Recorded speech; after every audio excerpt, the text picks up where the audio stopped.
Kinumpirma ng TNT Tropang 5G na ang kapatid ni Ronde Hollis Jefferson na si Rahir ang kanilang magiging import. Pinalitan na itong si Darius Days na meron palang offer overseas kaya parang hindi maganda ang laro dito sa PBA. Ayon kay team manager Lastimosa, itong si Rahir muna ang kanilang magiging import hanggat nagre-recover pa itong si Ronde, yung kapatid niya. Si Ronde inaasahan na baka sa Oktubre pa makakabalik, kaya naman time itong si Rahir ang kanilang gagamiting import. Hindi na to bago dahil itong si Rahir naglaro na rin yan dati para dito sa TNT Tropang 5G. At siya muna ang kanilang gagamitin for the meantime. Nanalo ang TNT kagabi kontra dito sa Converge Fiberxers kahit na sobrang dami ng mga starters nila na wala. Si Oftana, si Brandon Rosser, si Kelly Williams, si Poy Eram at si Jason Castro. Pagkatapos na injure pa ito si Jordan Heading at si RR Pugoy. Sabi nga ni Coach Chot Reyes, halos wala nang natira talaga doon sa lineup niya. Pero kahit papano gumagawa sila ng paraan para lumaban. At sabi nga niya, hopefully ay makakabalik na yung mga players na nawala para maihabol man lang pagdating ng playoffs. Sinabi ni Coach Chot Reyes na matindi talaga yung pinagdaraanan nila. Pero sa tingin niya magagawa ng paraan yan lalo na sa pagbabalik nitong si Rahir itong si Rahir Hollis Jefferson. Itong si Rahir, temporary lang yan. Gusto kong ulitin. Dahil itong si Ronde ang talagang magiging import nila. Pero importante dito sa TNT, kinakailangan habang si Rahir yung kanilang import ay makakuha sila ng mga panalo. Kasi by the time na baka mag-Oktubre na ay baka eliminated na yung TNT. So baka hindi na rin makahabol to si RHJ. So in the meantime, habang hindi pa nakakapaglaro to si RHJ, kinakailangan munang makatulong ito si Rahir para naman kahit paano meron silang makuhang panalo at para naman may babalikan pa itong si RHJ pagdating ng Oktubre. Panahon na nga ba para sa Converge Fiberxers na kumuha ng bagong coach? Yan ngayon ang tanong ng karamihan pagkatapos matalo kagabi sa TNT. Lumamang ng 17 points ang Converge. Ang TNT yung import nila, napaka-ineffective, 10 points lang na score. Limang players ng TNT wala. Lahat yun yung starting 5 nila. Si Calvin Oftana, si Kelly Williams, si Poy Eram, si Brandon Rosser at si Jason Castro. Na-injure pa yung natitira nilang dalawang rotation players, si Jordan Heading at si RR Pugoy. Pero nanalo pa rin itong TNT tropa. Ikumpara mo naman yung lineup ng Converge. Nandiyan si Justin Arana, si Baltasar, si Mikey Williams, si Calvin Abueva, si Alex Stockton, and of course si Juan Gomez de Leano.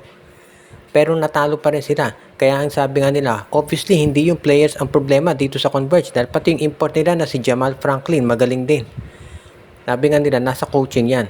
Marami nakapansin na yung playing time ni Juan Gomez de Leano ay sobrang baba. Halos ka-equal lang nitong si MJ Garcia. Gayong dapat itong si de Leano, yan ang kanilang main player. Yan ang, kumbaga sa football, yan ang quarterback nila. Kaya marami nagsasabi na kung gusto manatili ni Delta Pineda bilang head coach, dapat kumuha na siya ng consultant na siyang magpapatakbo ng mga plays nila. Para bang yung nangyayari dito sa Meralco Bulls. Ang head coach si Luigi Trillo pero alam natin na nagpapatakbo talaga ng mga plays pag timeout si Nenad Vucinic. Itong sa Terra Firma, no? Ang coach nila dyan, ang head coach ay itong si Ronald Tubid pero nakikita naman natin sa timeout ang nagdidirihin ng mga plays itong si Jeff Napa. So parang ganyan ang sitwasyon ngayon dito sa Converge. Dapat kumuha ng consultant itong si Delta Pineda. Tapos sabi nga nila yung no offense kay Gov, pero iba siyempre yung level ng coaching na required dito sa PBA. So baka kinakailangan na talaga. Samantala, ang San Miguel Beermen daw ay tumitingin ngayon dito sa mga posibilidad na makakuha sila ng mga panibagong players, lalo na at parang na-expose yung weakness nila dito sa laban kontra sa NLEX Road Warriors. Kung mapapansin ninyo, no, yung talo ng San Miguel sa NLEX, halos parehas yung nangyari doon sa talo nila, doon sa Rain or Shine nung nakarang conference. Kapag mabilis yung laro at yung 3-point shooting ng kalabang team ay pumapasok, dyan nahihirapan ng San Miguel. Dahil San Miguel, ang gusto nila mabagal yung game para ma-take advantage nila yung laki ni Junmar Fajardo.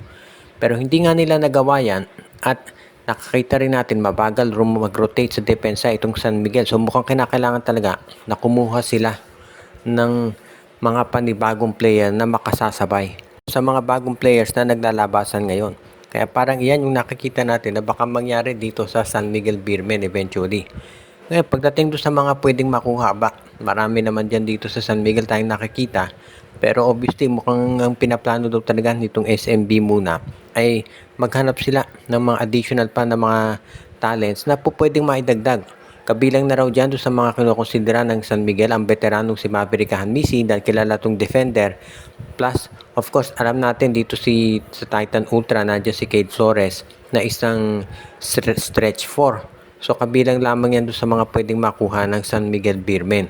Alam natin na dito sa Phoenix Fuel Masters and of course itong Converge, malamang ready nang makipag-trade yung Converge ngayon dahil dito sa nagiging sitwasyon doon sa kanilang roster. So baka makipag-usap dyan itong San Miguel Beermen. Balita natin mukhang interesado raw ang San Miguel na makuha itong si Alex Stockton. Yun nga lang, problema dyan kung sinong i-offer nilang kapalit para dito kay Stockton dahil sigurado matindi rin yung hihilingin kapalit naman dyan nitong si Coach Delta Pineda. At napag-uusapan pa rin nga itong Converge Fiberxers, panahon na nga ba para gumawa sila ng trade? Nagsabi ng iba hindi siguro dahil ang problema naman dyan ay yung sa coaching. Pero tignan natin kung gagawa nga ng trade itong Converge Fiberxers.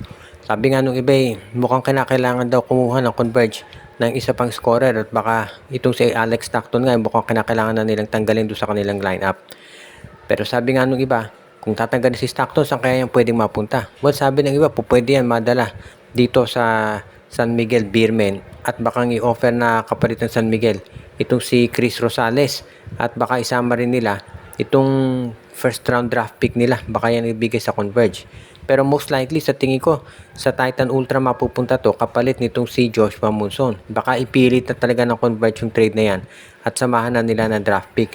Baka yan yung nakikita ko na pwedeng gawin nitong Converge Fiberxers. Marami nagsasabi na mayroong mga kinakailangan baguhin dito sa lineup ng Converge at yung pagdagdag ng player ang isa doon sa nakikita nila. Posible nga na makatulong yan, no? Pero sa tingin ko, kinakailangan talaga ngayon nitong Fiberxers ay magkaroon ng maayos na management at coaching staff.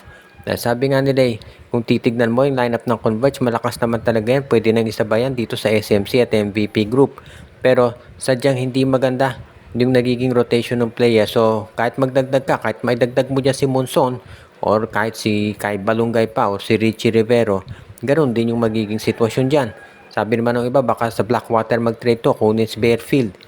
Gaya nga sabi ng mga nag-o-observe dito sa Converge, kahit kunin nila si Bearfield, kahit sino pang kunin nila, kahit kunin nila si Fajardo, walang mangyayari dahil nga ang nagiging problema dito yung rotation ng coaching staff.